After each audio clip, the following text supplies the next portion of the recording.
بسم اللہ الرحمن الرحیم۔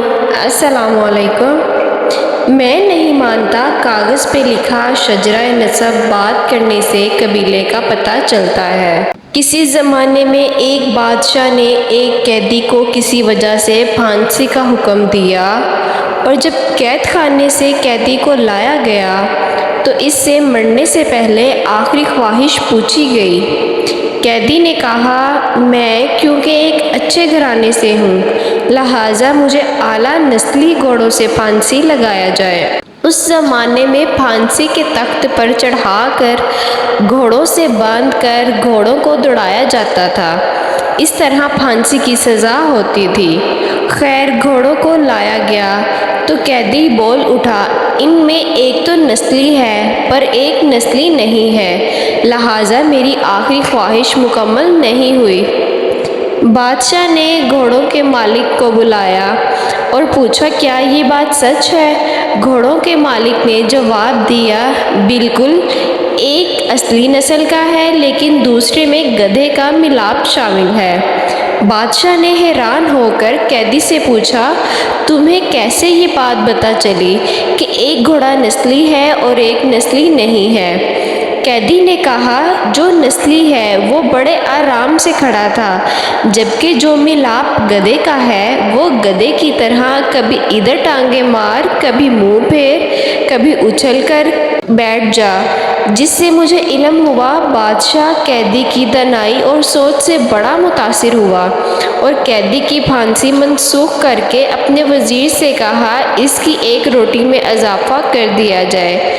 کچھ دن بعد بادشاہ کے دربار میں ایک سونار 2 ہیرے لے کر حاضر ہوا اور بادشاہ کو کہا، اگر آپ کی رعایا میں سے کوئی یہ بتا دے کہ ان میں کون سا ہیرا اصلی ہے اور کون سا نقلی، اور اس اصلی اور نقلی میں فرق بتا دے تو میں آپ کو دونوں ہیرے انعام میں دے دوں گا۔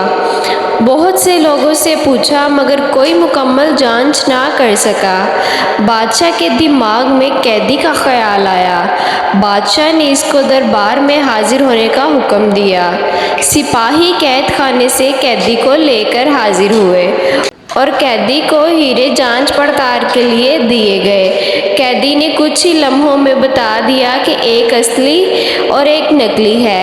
بادشاہ نے پوچھا، تمہیں کیسے پتہ چلا؟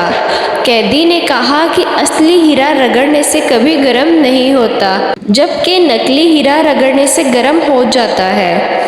سونار نے وہ دونوں ہیرے بادشاہ کو انعام میں دے دیے اور چلتا بنا۔